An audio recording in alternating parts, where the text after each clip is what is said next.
आज चाहिँ मैले पिरो अमिलो गुलियो किन खानु पर्यो र हिँड्नुहोस् हजुरहरूलाई भन्छु। सो हेलो एभ्रिवान, नमस्ते, स्वागत छ हजुरहरूलाई आजको भिडियोमा। सो गाइस, हामीहरूको घरमा चाहिँ आम झरेको छ अनि हेर्न सक्नुहुन्छ काँचा पनि छन् पाकेका पनि छन्। म चाहिँ एकदमै खुसी भइरहेको छु। नाच्दै नाच्दै मैले निकाले निमक खोर्सानी र मेरो साथैमा हतियार। हेर्न सक्नुहुन्छ भर्खर सुतेर उठिरहेको थिएँ, के खाम भइरहेको थियो। हस्बेन्डले यो पानीको ट्याङ्की माथि ल्याएर आम राखिदिनु भएको रहेछ, देखिहाले र खाउ भइहाल्यो। अनि यस्तो घाम लागेको बेला हजुरहरूलाई के खान मन लाग्छ? पिरो अमिलो खान मन लाग्छ कि लाग्दैन? अनि मलाई चाहिँ एकदमै खाउ भइरहेको थियो। ठिक्क पनि खाने पनि भेटिहालेर म चाहिँ हेर्न सक्नुहुन्छ बाल्टिङमा पानी सानी हालेर मेरो हतियार सिधै लिएर आइसकेँ। हेर्न सक्नुहुन्छ एकदम मलाई खाउ भइरहेको थियो। देख्ने बित्तिकै त पिरो अमिलो त खाइहाल्नु जस्तो लागेको थियो र साँधेर खान्छु भनेर यता ल्याइसकेँ। एक्लै खान्छु, अब कोही पनि छैन, नानीहरू पनि खेल्न गइरहेका छन्। म चाहिँ एक्लै बसेर खान्छु, सबै खाइदिइसक्छु आज भनेर सोचिरहेछु। अब खान सक्छु कि सक्दिनँ र हेर्न सक्नुहुन्छ अब काट्छु।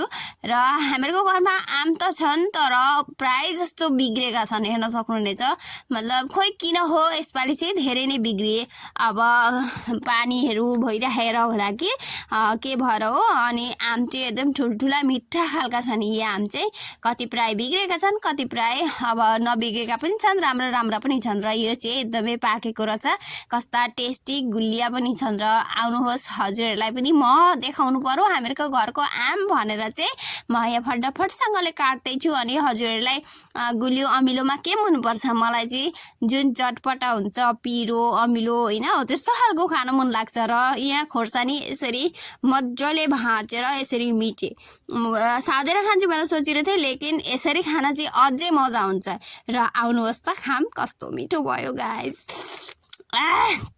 कस्तो मजा छ, मजेदार छ गाइस हामीहरूको आम चाहिँ। वाउ, गुलियोमा अलिअलि खोर्सानी लगाएर अनि अलिअलि नमक लगाएर खानुहोस् त, कस्तो मिठो हुन्छ। वाउ, अनि काँचो पनि खानु। वाउ कस्तो मजा, मजेदार हुन्छ गाइस।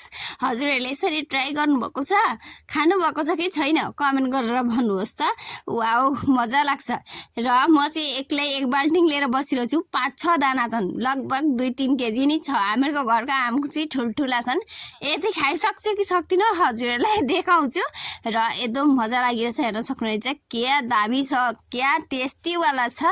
र हुन्छ गाइस, आजको भिडियो यतिमै एन्ड गर्न चाहन्छु।